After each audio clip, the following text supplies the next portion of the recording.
Good afternoon. I'm Emmett Kelly, a member of the CMC Board of Trustees. It's great to see everyone here today on a beautiful day. Okay, today, CMC and The Ohio State University are pleased to present Challenges of an Aging Population, the public premiere of an in-depth study on issues of life and aging in our community. Won't you please help me thank our sponsor and welcome Stephen Myers, Associate Provost at The Ohio State University, to the stage to introduce our speakers.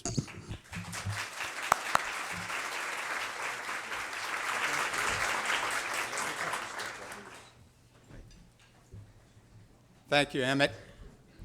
Good afternoon, everyone. Good afternoon. Welcome to CMC Forum on a beautiful spring day. On behalf of The Ohio State University, we're pleased to support the mission of the Columbus Metropolitan Club to engage people in topics that are important to the vitality of our community. It's a community that we all share a love for and really are excited about where it's going. It's certainly consistent with the mission of The Ohio State University around research and innovation, teaching and learning, and outreach and engagement. Now allow me to introduce our speakers today. Matt Martin is Senior Researcher at the Kirwan Institute at The Ohio State University, and he's the lead author of today's study that you'll hear about. Cindy Farson is Director of the Central Ohio Area Agency on Aging. Jacci Nickell is Senior Vice President and COO for Senior Living at the National Church Residences.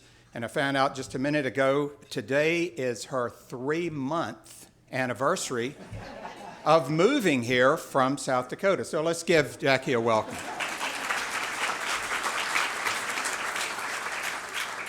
Great.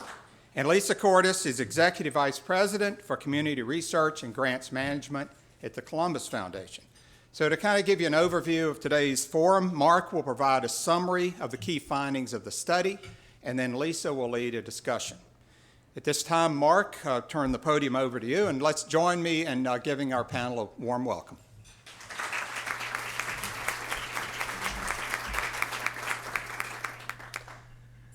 Well, so I'd like to start by thanking the Columbus Foundation and the Osteopathic Heritage Foundations for funding this important research. I'd also like to thank the Ohio State University College of Social Work, our colleagues there with whom we collaborated, and the CMC for hosting this forum to highlight this important work. I won't go into depth about the data and the methods that we used in the study, but I will say that we took a mixed methods approach to studying a number of domains important to senior health and well-being to answer the following questions. What are the greatest needs among Franklin County seniors, especially the most vulnerable? And what do we need to change in order to be prepared to meet those needs and challenges? So although we're a fairly young county, in large part due to our many college students, because of the size of Franklin County, we have over 117,000 folks in this county age 65 or older, which is second most in the state. Now the trends on aging are real. By now they're no secret. There is indeed a growing percentage of the population age 65 and older, and that's a trend that will continue over the next 40 years. There are a variety of implications. A few things I would point to are the percentage of our population 65 and older growing from 10% to 16.4% in coming decades, which will mean doubling by 2040. The ratio of working age adults to retirement age adults will decline from 6.3 to 3.5.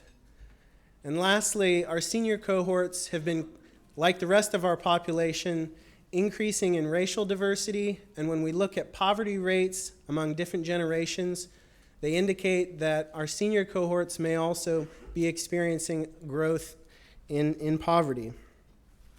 The good news is that in Franklin County, we have a great many resources to serve and meet the needs of our aging population. We have a fairly unique senior levy that's well utilized. We have a network of settlement houses that are committed to serving the most vulnerable. We have high quality health care and housing providers for seniors, and we have thousands of tireless, committed caregivers, most of whom are private family members. Now, the not so good news is that our system for doing all of this and providing for these needs is very fragmented. There's a lack of coordination, and many seniors experience difficulty getting connected, plugged into the resources that exist. And as the population age 65 and older continues to grow, so will the need for more resources. Now for the less good news, which is also known as the bad news, we see that need and vulnerability are uneven across the county. Now at the Kirwan Institute, we know that inequity often has a geographic footprint, which is to say that where one lives in the county matters.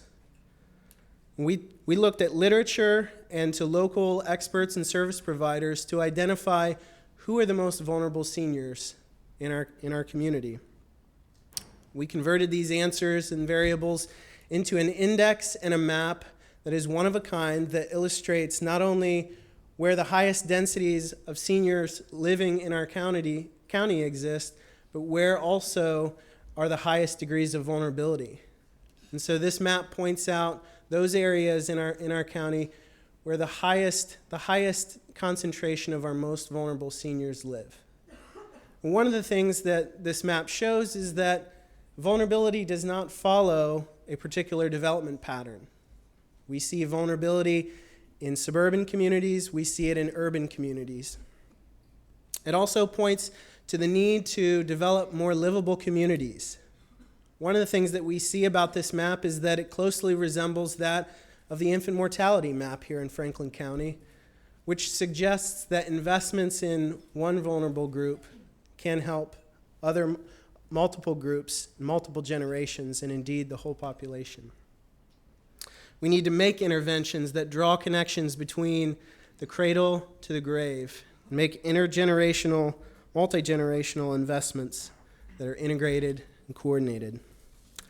Because the reality is that isn't just that the population is aging in general, but that is also aging unevenly. In fact, life expectancy differs by up to 20 years across zip codes in Franklin County. Just let that sit in for a moment. One of the things that reflects is a cumulative disadvantage experienced by some of our older adults. And as the number of seniors increases, becomes more diverse in terms of its lived experience and lifelong access to opportunity, we must tailor our systems and our approaches to caring for such a wide array of older adults. National human health experts, human services experts now talk about how your health depends on where you live, using terms like place history to describe health risk. Dr. Jack Lord, a decade ago, noted that geography is destiny in medicine. One of the things we also know from research on infant and maternal health and early childhood development is that the first few years are so critical and set a trajectory for the aging years. So if we think back to the world in which today's seniors were born, we recognize that all of today's 65 and older population was born by 1950, which means that our oldest adults were born before or during the Great Depression and have lived through multiple world wars. It also means that our youngest seniors were in high school by the time any civil rights legislation was signed. So one of the things that begs asking is, how must the formative years of today's seniors have differed by gender, race, generation, and so forth? And as we celebrate important anniversaries in the civil rights movement, we must recognize that we have yet to see a generation be born and live a full life to old age in a post-civil rights era. And we still see signs of this. We still see studies that show that Columbus is among some of the most economically segregated regions in the country. Back to the good news, which is that despite these challenges with which we're already grappling, we have the people, including older adults themselves, the networks and assets here in Central Ohio to meet these challenges. We're an engaged, philanthropic, entrepreneurial, and creative community, and we are able to leverage and collaborate and coordinate and innovate in the ways that we need to in order to remain a place where people want to pursue higher education and training, to work, raise a family, invest in our neighborhoods, create companies and brands, give back, and grow old. Outlined in this report are ways that together we can make place-based, issue-based, programmatic, and systematic investments and changes that lead to better life outcomes for all of our older adults, including those of us who hope to live healthy, productive lives into old age here in Franklin County. So with that, maybe we can change spots and have a good conversation.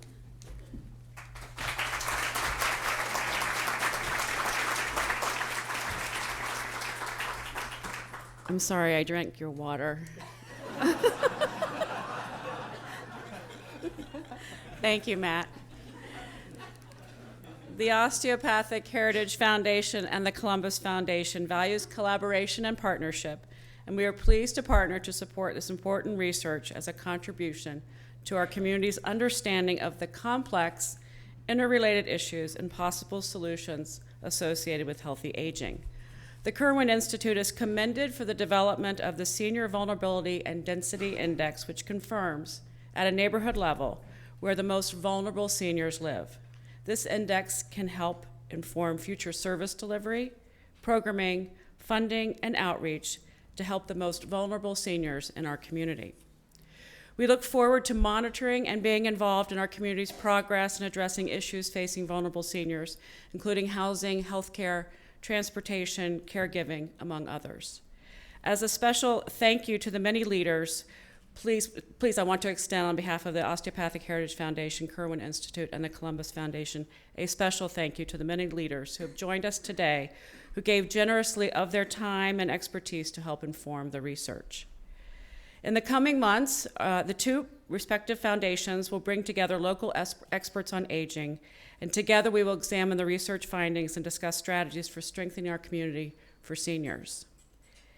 Many of you might be aware on the Columbus Foundation's website, we have a tool called Power Philanthropy, where we have featured about 600 nonprofits for online giving purposes and to inform your work and to understand more about our nonprofit community. About 18 months ago, we launched a charitable gift card where you can purchase a gift card or give a gift card for someone's birthday or for a holiday and give a gift of charity. Well, there's a gift card on your table today. It's hiding right now. And I had the idea that the oldest person at the table could have the gift card and select a charity on our website from Power Philanthropy. We have about 50 that target programs for seniors. But my colleague, Emily Sabers, had the best idea, and that was that maybe the youngest person at the table, because you're going to be responsible for caring for all the older people, should get the gift card. So under your trifold is a charitable gift card, a gift from the Columbus Foundation, for the youngest person at your table.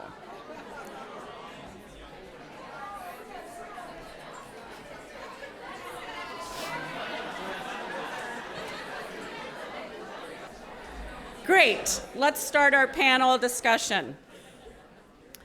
It is startling to see the data that illustrates a 20-year difference in life expectancy across zip codes. In great part, this points to the cumulative impact of opportunities and access. What is your point of view about how to close this gap? And we'll start with Cindy. Well, speaking of eligibility, I'd like to know how everybody chose who the youngest person at their table was. But eligibility for programs at 60, I think this report did a good job of showing that there are people with a lot of vulnerabilities younger than 60 that can't get services. And I think what we're seeing is a trend at the national level and at the state level of starting to blend aging and disability programs so that the criteria is more vulnerability, not so much age. You see the Administration on Aging changed to the Administration for Community Living. area agencies are now aging and disability resource networks. The state is calling them that, and state Medicaid programs are starting to blend also. So there's that recognition at those levels, but there's a very real problem of resources to serve people. So a lot of conversation is not how do we lower the age of eligibility for things, but how do we raise them? Because when a lot of these programs were developed 50 years ago, the Older Americans Act, Social Security, 60 then was not what 60 is now. And so with a shortage of resources, people are like, well, we should be raising the age of this. But then what does that do for these people that have health histories that make them vulnerable at much early ages? It's a real issue, I think, for everyone to consider. And I think maybe that's where local foundations and local programs can step in with flexibility. People that know their communities, know where those areas of vulnerability are. I know, for instance, Life Care Alliance, they are very constricted by 60 plus in the Older Americans Act, 60 plus in the senior levy. And I know the city steps in and gives them money for those people in the younger age range that have vulnerability. So there are local things that can be done to step in, and I think that's a good role for local and foundations. I would agree with Cindy, but I would add to it that I think it's no longer helpful for us to stratify this population by age. I think it's going to be much more useful for us to look at economic and vulnerability indicators, such as this study has done, to determine who are the folks at most risk.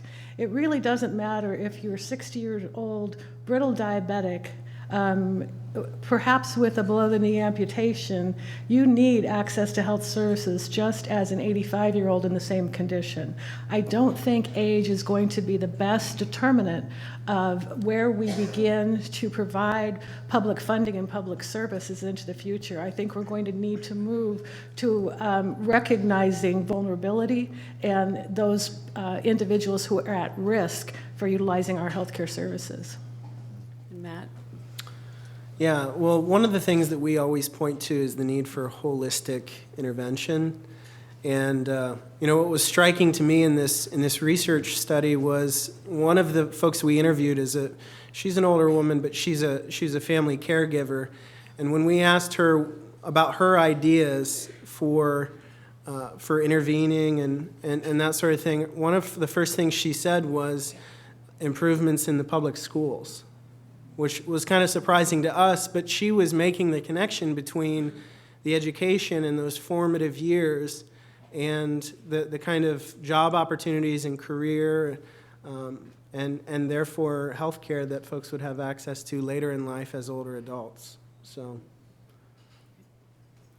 The research indicates that Franklin County is very rich in resources. We're fortunate to have a senior levy as an example, but that it can be complicated for many people to navigate.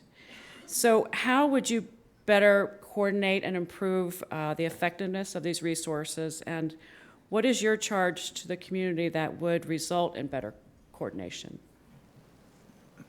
Well, being new to the community, I might have a unique opinion on that. I'm still trying to get oriented to the services and the availability. You used the term senior levy, and I had to go online and research what that was. What is that in Columbus? What does that mean? What is the passport program? What are these terms that we use? And I'm 31 years in services for the aging, starting out as a social worker and recognizing the challenges that I have, just understanding the landscape of health and human services in a new community. So I do think it's very complex. It's probably more complex than it needs to be. We need better coordination. We need better access. But I also believe that part of it is about establishing trust. And between the institutions and the entities that are trying to provide care and services, we get to the table in front of legislators and we begin to argue about who gets the money, who should get the money. We attempt to reinforce our domain, and I think we have to begin to give that up a bit and really understand what coordination of care and services means. And we have to get much better at doing it because this age wave is coming. And we have to understand how we do it with better outcomes, better care, and lower costs. And I don't think we'll get there arguing about who should get the 2% increase this year. We have to look at the whole system and understand where the resource allocations need to go. But that's a pretty Pollyanna perspective. I know it's much more complicated than that, but I think it's more than coordination. It's moving the epicenter of care around the individual rather than around the program. Cindy? Well, knowing what's available is such a big problem. I came here from an area agency in southeastern Ohio, and the difference in service availability was astounding. So that is the good news. This community has the biggest senior levy in the state. It's got big Medicaid waivers for home care. It's got great nonprofit agencies that are raising money far beyond what they're getting publicly funded for. So if you make it to the Central Ohio Area Agency on Aging, or the Franklin County Office on Aging, or Life Care Alliance, or the Alzheimer's Association, or one of those organizations in the network, people are pretty well coordinated in the community and that they can turn them over and refer them on for services. But let's face it, most people aren't planning for illnesses. They aren't planning for aging, and so things come about as caregivers or sudden illnesses, and they're like, what do I do? Well, they're not familiar with this network, and so they're not tied in. And we don't have the kind of budgets that allow for constant marketing of these networks, and that's not a problem just here. It's statewide, it's national for social service organizations. But the most trusted referral source is always the primary care physician, the doctor. What do I do? You say to your doctor, you believe what he tells you. The nurse, the great people in their offices. But those people have a lot of responsibility, and more all the time. And so they can't keep up with the social service network. So I think right now there's a lot of focus through the ACA and other places, incentives to start to connect the community and healthcare in a better way. And so one project I've seen recently from the Healthcare Collaborative of Greater Columbus, they're working on a patient-centered neighborhood, which would allow healthcare organizations and physicians just using the electronic medical record to tie into social service agency, make that direct referral, and see that it was picked up. So those kinds of things, I think, are going to help in the future because you've got to catch people where they are. Pharmacy, hospital, doctors, it can't just be word of mouth or even advertising. So it's really being able to connect all those places that people come, I think. Matt, would you like to comment? Okay. So what about the report surprised you the most? You both of our senior experts here have a long career in this working with an aging population. So what were the greatest surprises? I think that the disparity in life expectancy by zip code was probably the most surprising piece of data that I saw. The rest of it was just very affirming of my work experience over the years and understanding the obstacles of care coordination, the obstacles of access to care. One thing that was missing that I really would like to see researched is an observation I've made over the years of elders that it isn't always about access. It's about willingness to utilize services. The individual that you said, primarily the physician is the most trusted referral partner for you.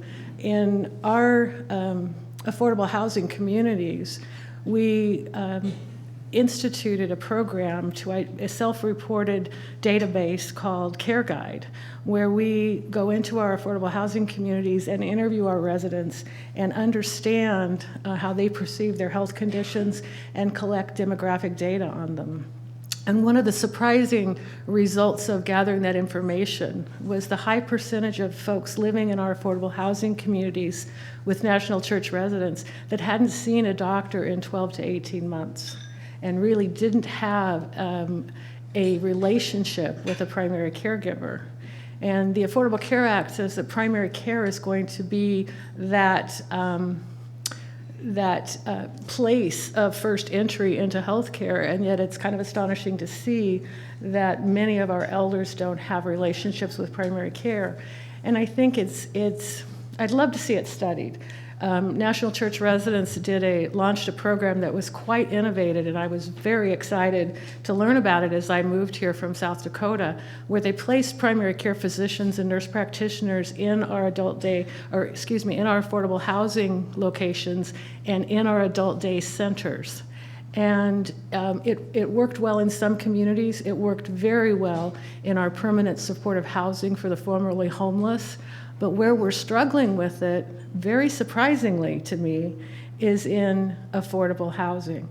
The utilization, it was not a function of access. The doctor was there in the community. There was something else going on, and I really would like to understand that, and I think it might be a really important key as we address the needs of the aging moving forward. Why are vulnerable adults, and this is just anecdotally from my perspective, not backed up by research, but why does it appear that some of them are so hesitant to access the wonderful resources that are available to them? And the hypothesis I have is I think it's about trust and regard. And they're afraid of losing autonomy. They're afraid of losing the life that they want to live in the place of their choosing and according to their values. But I would love to see that researched. I worked with a woman named Lynette who was 65 years of age and was caregiving for her 83-year-old father who was paraplegic, and he had prostate cancer in stage. And the time I interacted with her, she was newly diagnosed with a reoccurrence of her breast cancer that she felt was probably coming on months before she sought treatment for it. And I asked her, I said, Lynette, why did you delay services? Why did you delay going to your primary care physician about this? And she said, I have to take care of my dad. I have to take care of my dad. I don't want to lose the home we live in. What would he do without me? And connecting the fact that disregarding her own health status in the end would not be healthy for her, the person she cared for was not preeminent in her mind. So I think we really need to understand and talk to the elders, talk to vulnerable adults and understand what are the obstacles from their perspective in access and utilization of health care. And Cindy, what was the greatest surprise for you? Well, I would have to agree that it was just kind of seeing it. You know there's that disparity, but seeing it mapped out in your city was a very interesting thing. I was actually talking to Matt about the methodology, and he tells me they took out the first year of life in there, which made it even more interesting to me, those differences. And also just having the vulnerability and density index maps there. I think all social service agencies would like to get a hold of that and see, is this where we're serving? Is this where we should be serving? I think that will inform a lot of people on outreach and future grants, that sort of thing. Yeah, I would just tack on to what Jackie shared, that one of the things we started to see in our analysis, especially in our interviews with many of you who are here today, is this sort of relationship between independence and isolation, right? And a lot of it has to do with deeply held generational values. Nobody wants to be a burden, and everybody wants to be independent, but we find that at a certain point, independence leads to isolation and a lot of the challenges that we're dealing with. And I know one of the leaders of the settlement houses here talked about the need for more, just a better recognition of it just being okay to ask for help and to be dependent. It's something that even in our cultural values needs to change. Kind of taking that isolation and independence a little bit further, I've seen technology really bridge that gap, so that individuals living in their homes independently through the use of technology, something as simple as Skype, if you will, can be connected to the community in pretty amazing ways. I saw an elderly former pastor who really was homebound and had difficulty getting outside, transferring to a car, getting to church was difficult. I saw him engage over the internet in theological discussions in groups of of his peers that really enabled him to stay independent, but yet to also have a tremendous engagement and not feel isolated. So I think technology is part of that answer, and as the costs come down, we'll see that. Do I have my cue? My clock says 12:55. Okay, I have my cue. All right. In a few minutes, we move to audience questions, so please be thinking of yours. But let me ask you this final question. So in 25 years, we're going to have double the number of seniors in Franklin County, so where are the greatest opportunities? Well, one thing I would say, and we saw this in this research, is that it's not as much a thing of the future, a challenge of the future, as perhaps we would like to believe. I mean, one example is simply that the senior levy revenue stream through 2017 is fairly flat, and yet between 2013 and 2014, there was an increase of 10% in enrollees. And so it's something it's already here, and it will continue to grow. And so I think the sooner we have these conversations and continue to unpack these different challenges, the better. The other theme of the report that I particularly was interested in was tapping into the resources of our elders. As this population grows, it's going to be a population that we just can't provide services for or to, but we have to tap into the resources that they have to care for one another. And not only is this going to help us meet the demand, but it's also going to help meet a very deep human need, and that is to have purpose and meaning in life. And I had the deep privilege of starting a community of care in very rural North Dakota about 10 years ago now. It was kind of like an electric co-op, but it was based on helping our neighbors who are aging and enrolling members of any age who wanted to serve their neighbors. Maybe I no longer can do my tax returns, but I probably never could do them. But maybe I'm a good cook. And so I would contribute to the cooperative a meal, and someone else would contribute to the cooperative assistance with my tax returns. And the cooperative would match these individuals together. And we spun off a 501c3 organization called Community of Care that's helping organize the community to provide care and services for one another. I think that is a great model. That's one that we've supported. German Village Connections has started doing that. Clintonville is looking at the model. Northland Community Council is looking at how that rolls out. And I think, as the public dollars can't keep up with the pace of the growth, it is going to be about, it's the most consumer-focused model there is. You decide what you want, what you're going to pay for, how you're going to help each other. And when you were talking about isolation, you have that discussion and will I ask my neighbor for help? Will I ask somebody for help? No, you might not. But if you are a member of this organization and you feel a part of it, you have no problem with that. You're sharing volunteers, you're sharing information. So I think a lot of those community models are things that have to be perpetuated, and that is where foundations, again, and local dollars can help. Cindy, could you take a minute and describe that program in German Village? Well, they have been, some of the people are here today, I'm sure. They have been going, I think their original goal was for 30 members. I think they're probably up to 50 in the first year. And they basically took a few years to plan, but they vet providers, and a lot of times it's like, who can I trust to do this for me? So they do that. They organize volunteers, social interaction. One, I think, thing that they've just really started to focus on, technology. It's like, who's going to fix my computer? Who's going to tell me how to do the remote? Just these little things, who's going to change this light bulb? Who's going to change them? These things that start to make people think, I can't live on my own anymore. I can't turn the mattress. I can't do those are the little things that can help. And I think children that have that live far away and have their parents involved in these kind of organizations, a great relief to them, because there is somebody in the community watching out for them, even though they're a part of it. So we're looking to see if Clintonville gets it going. And then in Northland, a more diverse and some lower income neighborhoods, that I think is the challenge of membership and how you get that coordinated. As funders, we asked for the researchers to give us examples of innovative best practices across the country. And I thought that Kirwan's take on that was what their findings were really interesting about. Maybe there really aren't those innovative practices. Could you comment on that?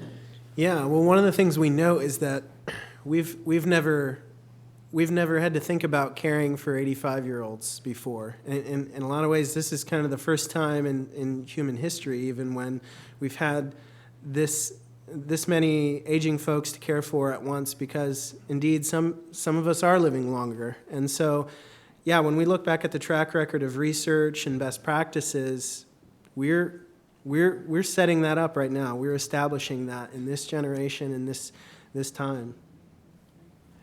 And Jackie, what are the most innovative programs that you've worked with? Oh, I've had the privilege of working with several innovative programs.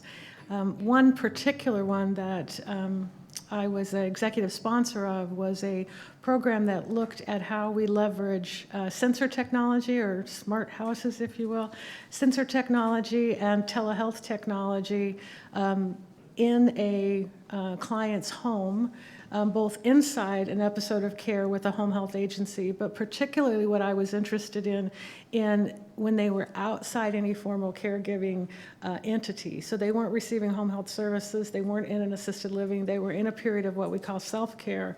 And we put telehealth technology and sensor technology in their homes and then monitored their activity. And the nurses began to run in their heads what we hope will eventually become algorithms that can be very predictive about what changes in activity patterns and sleep patterns and respirations might be very early signs of an exacerbation of a healthcare event. And if we can get in there early and intervene early, we can reduce the healthcare cost and ward off that event. Now, the obstacle to that was many of the elders that we reached out to participate in this study said, well, I don't, that's pretty big brother. I don't want a sensor. You're going to, I'm not going to put the sensor in my bed so you can see how I'm sleeping. I don't want to watch. There was a humidity sensor that was near the shower so we could infer how many showers or bathing episodes they had during the week. And I don't want to do that. And I understood that. But what to a person they wanted was to live independently at home. And once we said to them, this research is going to help us understand if this kind of intervention will help you achieve your goal of living independently and healthy for as long as possible, we had folks sign up. We had over 1,600 individuals in that study testing the efficacy of sensor technology and telehealth. Most of the time they said, oh, I'll do it. It might help someone else. And Cindy, you're a leading expert who has been in this field in our community for a very long time. If money were no object, what would you hope we could implement in our community? Oh my, money is no object. Well, I'll tell you, I was talking about better integration of the health and social services. And if I was going to invest some money, I would certainly try and make that happen. Transportation, I'm sorry, it is always the number one requested thing from older adults and probably the hardest thing to solve. There are a lot of innovative programs here and there, but I would certainly, if money were no object, I'd be putting some money into transportation. And of course, this whole age-friendly community, that takes money, infrastructure. Our planners, city planners, MORPC, all these people are looking at these things. How do our communities address multiple forms of housing where there's only single family? Light rail, all these things. If you've ever been to Portland and you see people get on that light rail, handicapped people with bikes, you'd say, boy, I would have that here. So, any money? Lots of things I do. I would have to say I would hire everyone an adult daughter. Yeah. because I think that's the answer. Your personal navigator. Everyone needs an advocate. Everyone needs someone who they trust and they care about and cares about them and is looking out for the best of them to help them navigate their aging and their aging experience. So we call them service coordinators at National Church, right? It is CMC's tradition to take audience questions. Please state your name and ask your question. We thank you in advance for avoiding long editorial comments. That would never happen from Bill Lafayette. Never, never, never. I'm Bill Lafayette. I'm a member of CMC's Board of Trustees, and I'm actually asking a question from one of our friends at the Easton location, Mike Link from AARP, who asks a really interesting and valuable question. Are there any programs currently or planned in the future that will provide services for caregivers, such as training, mental and emotional interventions, and the like? Well, caregivers are primary to what we do with all of our case management programs, trying to connect them to our caregiver program. There is a family caregiver program as part of the Older Americans Act. If I had money, I would put lots of money in there because there's huge demand. And, you know, this is open to people of all ages, of all income levels. And so we do a lot of education, and we do a lot of respite through that, and we do support groups. But the biggest thing we do, and I'd hire, if I had a lot of money, I would hire 6 more of these people that just sit down and talk with caregivers to work them through the system. What do I do? And each problem is individual. What do I do with my brothers and sisters who are giving me trouble? What nursing home? How do I pick a nursing home? All these things, you get into very long, detailed conversations with these people, trying to guide them and navigate them. And I would have multiple numbers of those people at my agency if I could afford it. But, you know, the Alzheimer's Association, there are a lot of good caregiver resources in Columbus, but we need so much more because that is a huge demand. And I think employers are an untapped resource in this area. You know, research shows that the economic impact of a caregiver missing work and their productivity is significant to the employer. And so I think that's an opportunity for us to look at and explore, is how do we get our employer partners on board in helping support their caregivers, because it's in their employees who are caregivers, because it's in their economic interest to do so as well. Hi, Jordan Fromm here. So we talked a lot about social services and health and aging, especially for the elderly, but we didn't talk about something that really bridges the whole aging stratosphere here with social interactions, where people live, how people will carry through their lives in an active engagement or otherwise as they're going through the aging process. Was there anything in the research or from your experience that can touch on, you know, what the lifestyle will be and how those things are changing as we're getting into the 2010, 2020? Well, I think that speaks to kind of the whole age-friendly community issue that we were talking about, and so that our communities over time start to develop in a different way so that there's more walkable neighborhoods, easier to get together. You know, we developed in a 50s model where everybody lives in single housing out in the suburbs, and that's not what people want now. So that's kind of a long term to really develop in a way that people will age and actually interact. But in the meantime, of course, the neighborhood groups that we talked about, you know, kind of urging interaction. I mean, all the things that we have, senior centers, all these things are in place, but we really have to kind of change the way that we organize our communities, I think, to really get what you're asking. Yeah, so the livable communities is definitely the bigger picture part of that. But one of the other examples here in Columbus, on the east side, there's a new daycare at Poindexter Village that is both a early childhood care center and an adult daycare. And this is one example of, as we think about interaction and caring for both children and older adults, that interaction can be forged. And that is a National Church Residences facility. And I think understanding how we can allow the socialization in the communities to be as naturally occurring as possible. And that's the challenge. We can't force community. We can make an environment that is friendly to the establishment of community. I've built a lot of senior center retirement facilities thinking that this is going to be the most beautiful space for the residents to use and congregate. They're going to love it. And it sits empty, and they're all crammed over here in a space that I never imagined they would be in. So I think it's about... They're at McDonald's in the morning. Yeah, I think it's about attempting to look at how we can allow these to be created more naturally than artificially as well. Hi, I'm Meg Tiefert. I'm an emeritus faculty member from The Ohio State University. Let me just add one other thing. The intergenerational daycare is also an OSU project, so I just wanted to give a little credit to them. I wanted to just say a little bit about housing.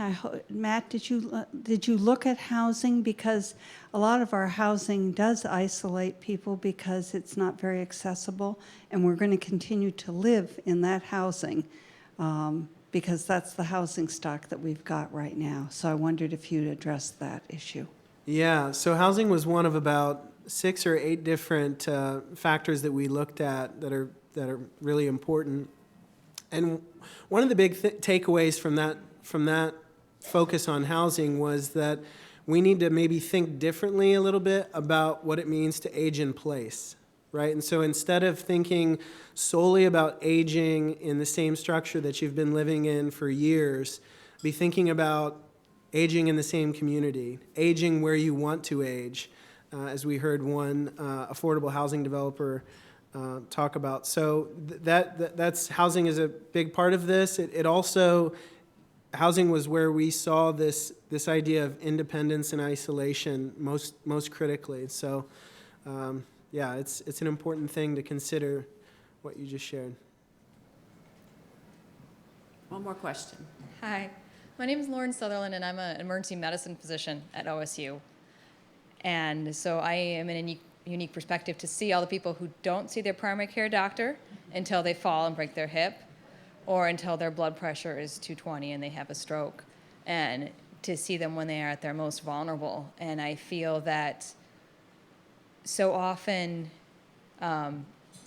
these people will get admitted and then sent back into that same situation, or that we know the EMS driver tells me, look, they're in a terrible situation. We find bed bugs on them, but we still have difficulties getting the resources available. And so I was wondering, I know I'm trying to work at OSU to build bridges to these different communities, but to help include the ER as a safety net in all that's going on, how can I assist? Well, I know that someone from there, if not you, has been talking with our... I've been talking with Diana. Yes. Yeah. It was something very exciting to us to have that kind of outreach from OSU and your focus on gerontology. So, I mean, that's what I mean, the connection between medical. So no need to send someone home with their bed bugs and vulnerable position, you know. People can come in and do assessments. Now, that's not always assured that there's going to be resources to help them. That's the fact. But, you know, it certainly helps knowing what those problems are, and that some help should probably be available to them. So that outreach is critical and what we'd like to see more of. And one other local best practice that speaks to that issue is something that has started in Upper Arlington called Stay UA, which is a partnership between their fire and EMS services and, I believe, National Church Residents to really help folks in Upper Arlington, older folks, be connected to the resources beyond that sort of emergency scenario so that they can avoid those in the future. We're also partnering at National Church Residents with some payers who, rather than sending that elder to the ER, we have what's called a critical decision unit, and they can be sent to that. It's inside of a nursing facility, but it's staffed differently with physicians who can assess their needs. They can be admitted to the nursing facility if necessary, or they can receive some evaluative services and programming and planning before they return home. The ER is just, the most expensive place for that activity to occur, and we're trying to find ways to provide that kind of service in a lower cost environment. And my last comment is, in the things that prevent people from going to their primary care doctors, many of you may not realize how much polysubstance abuse, alcohol, and drug abuse occurs even in our older adult population here. And that's often a reason why they don't want to go to see doctors or to talk to people, is because they feel that that trust is not there.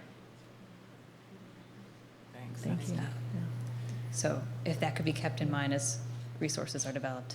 Thank you. And the full report is available on both of our respective foundation websites and the Kirwan Institute website. Well, I hope everyone enjoyed today's forum. We can continue this conversation outside in the lobby with cookies and coffee, so please take advantage of that. And remember that you can view and share all of the CMC forums on CTV Columbus Television, on WOSU and PBS affiliates statewide, on the Ohio channel, and anytime on CMC's website through YouTube. One more thanks to the Ohio State University for their support for today's forum. Thank you.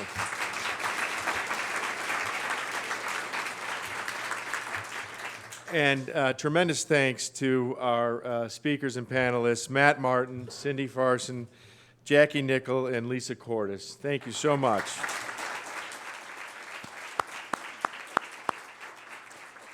And of course, thanks to all of you, and we hope to see you at another CMC forum soon. Thank you.